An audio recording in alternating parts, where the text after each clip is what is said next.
என்னோட ஒரு ஆசை ரீசெண்டாக நிறைவேறிச்சு. அது என்னன்னு நான் வீடியோ லாஸ்ட்டில் சொல்கிறேன். ரீசெண்டாக நாங்கள் திருத்தணி முருகன் கோயிலுக்கு போயிருந்தோம். தைப்பூசத்துக்கு விரதம் இருக்கிறவங்க 48 நாள் விரதம் இருக்கிறவங்க முன்னாடியே ஆரம்பிச்சிருப்பீங்க. 21 நாள் விரதம் இருக்கிறவங்க இன்னைக்கு தான் ஆரம்பிப்பீங்க.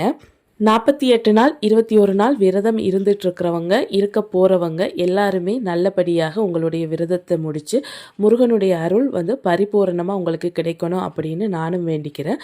உங்கள் கூட சேர்ந்து நானும் இந்த 21 நாள் விரதத்தை கடைபிடிக்க போகிறேன். மாட்டு பொங்கல் அன்னைக்கு திடீர்னு முடிவு பண்ணி திருத்தணி முருகன் கோயிலுக்கு நாங்கள் போயிருந்தோம். காலையிலேயே போயிட்டோம். நல்லபடியாக முருகனை தரிசனம் பண்ணினோம்.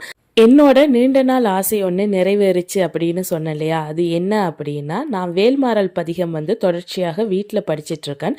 அதை திருத்தணி முருகன் கோயிலில் வச்சு படிக்கணும்னு ரொம்பவே ஆசைப்பட்டேன். அது அன்னைக்கு முருகனுடைய அருளால் எனக்கு நிறைவேறிடுச்சு.